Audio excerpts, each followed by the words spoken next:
O'Connell talked about just how tough Caleb Williams will be to defend on Sunday.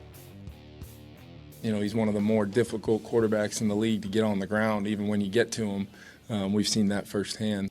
There's no mistaking what Caleb can do. he feels it, and the way he evades I think it's second to none. That is true. Ooh, yeah, Dan agrees. Okay, while Caleb Williams has posted good numbers against division opponents, it hadn't translated to wins for the Bears. Look at that. Chicago 1-7 against the NFC North with Caleb as its starter, including 0-3 against the Vikings. The Bears currently 3.5-point underdogs Sunday in Minnesota. I mean, some of that just speaks to the strength of that division over the time that Caleb's been there. But Dan, how would you like to see Ben Johnson and Caleb Williams approach this Brian Flores-led Vikings defense? Yeah, heavy play action, but I do think it's fair to say that certainly me and a lot of us probably owe Caleb an apology for the way that we've kind of looked at his game. The play action is something that has become such a big part of it. He's way more comfortable right now. Way more comfortable operating a play action. I don't know if it's because he's turning his back to the defense and just reacting a little bit more, not thinking as much, playing in a I see it, trust it, rip it concept. And it's the reality that it's allowing his legs to impact the game at a significantly higher level. But we've talked about Caleb, and the bootleg world has been massive. We've talked about Caleb and holding on to the football in a negative connotation for a lot of the time. And I think the way that I've watched him over the past couple weeks, and it hasn't been perfect all the time, and even the Ravens game, you're stuck at times. I think him holding on to the football, I've gotten to the point where it's actually like covering up for so many deficiencies still. He had like 85 yards last week of hidden yards that would have been sacks if not for evading and whatnot. And I think a lot of like the holding on to the football stat and number for Caleb is a little bit jaded because of the extra stuff that he's doing, holding on to the football and getting out of bad stuff. So you mentioned the 85 or so hitting yards that he helps the Bears pick up. His teammates probably could have helped him to like another 185. They can just hold on to the football, man. This is like it was cold.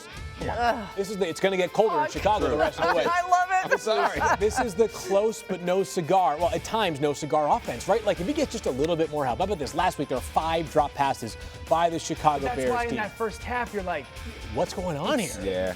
There's moments when you're like, and then there's moments it looks the right way. So I think what this tells me is it forecasts that this offense has a chance to just go to the moon at some point. If they can just clean up some of the miscues with the way the offensive line is playing right now, just dominance for really across the entire, and they're holding up well enough in the pass protection game. Obviously, Caleb's helping them out in a major way as well. They're so close to clicking. This is a game that if they could beat the Vikings, I get it, they're 4-5, but Brian Flores is on the short list for best defensive minds in football. You win this game, it unlocks a new level of confidence for this Bears team. You move to 7-3, you get a division win, which is so critical, and I think you would feel like the rest of the way, you deserve to be in that NFC North competition. You guys are crushing it. Caleb Williams with his legs, he covered a lot up for this offense. He dropped some dimes in the end zone that were dropped. Even when he was buying those times. It is time, in my opinion, for Luther Burden III to get more opportunities, right? Coupled with what you're saying with some of those drops. Every time he's getting his opportunity, he's done something with it. He's a 3-level player. You're going to see him down the field. This is against the Cowboys. So you say, okay, can this guy win deep? Absolutely. Big catch down the field, touchdown. He has 18 targets this year, 16 catches and a touchdown. Highest passer rating when targeted on this team. You're going to see the separation here, right? Can he win in the intermediate? And then he creates yards after catch because he's dynamic with the football in his hands. Lastly, can he be clutch? On that winning drive last week, he has a stop route at the bottom. Look at the separation he creates, but then also pushing his way upfield for more yards. And he's tough. He's a young player. But before the season, Mina reached out, and she was talking about Luther Burden and saying, I think this guy is going to take over some of these mainstays early. I think it's time for him to get his opportunity because it pluses up that receiving game. I just think this offense should be such a play-action heavy offense because even their drop-back game, I think the drop-back game, that's when my notes are like, meh, it's not on time or it's not in rhythm. The guy doesn't have a ton of separation. I think in totality, like the more that Ben Johnson leans into this play-action game, I think it helps those receivers. I think it's better for Rome Odunze because Rome's got those long strides. I don't think he's a win-now guy. The better this offense is going to play, the more that it's more of a reaction offense rather than a thinking offense.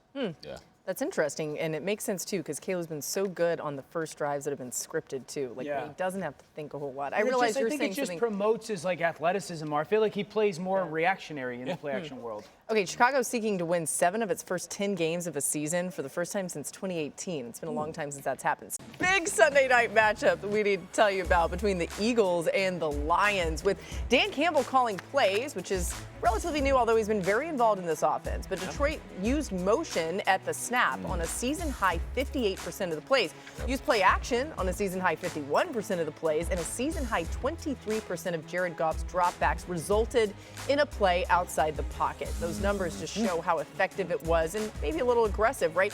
Hawk, when you look at the tape, what has changed with Dan Campbell taking over the play calling? They looked like they were in rhythm. It looked more methodical. It looked more balanced. It looked more efficient. It looked like he was utilizing the gifts of all the talent that they have on that offense, and they were bought in. One of the biggest benefactors was Jamison Williams, who we've seen win down the field. But look at this stop route from Jamison Williams. The ability to gain that speed, stop on the dime, and look at the separation it creates. These are ways that we haven't seen him use that much this season. Another aspect, we always see Amon-Ra St. Brown across the field catch and run. How about Jamison Williams do it? This is a player who is a number one receiver, a number one talent in the NFL. He can win low and run after catch. He can win intermediate. He can win down the field. And so I think for Dan Campbell, who knows this offense so intimately, knows these players, he did an incredible job of putting all of them in position to be their best selves. Yeah. On top, they're so aggressive, right? So there's a statistic called pass or run over expected, and basically it measures down distance and circumstance. Are you likely to run the ball or throw the football? This was the first time all season where in neutral situations the Lions were more likely to throw the football than run the football. On top of that, in the first, 8 games of the season, Jahmyr Gibbs was asked to pass block a whole lot more than we have seen Jahmyr Gibbs pass block in the past. Listen, Jahmyr Gibbs is a great teammate, and he can do his job as a pass blocker. Why did you draft the guy 12th overall? To get him in space. He had 3 catches for 30 yards last week and absolutely went nuts on the ground. I will add the caveat, they played the Commanders, who are totally decimated on defense right now, but there was much more of the 2023 and 2024 Lions than we saw in the first half of this 2025 season. Yeah, Dan, against this Eagles defense specifically that we just saw do incredible things against the Packers, what do you want to see from the Lions in this game? I would get into big body personnel and run the football at them. We've seen the Lions take Dan Skipper and get into that 6th offensive lineman look, because here's the reality.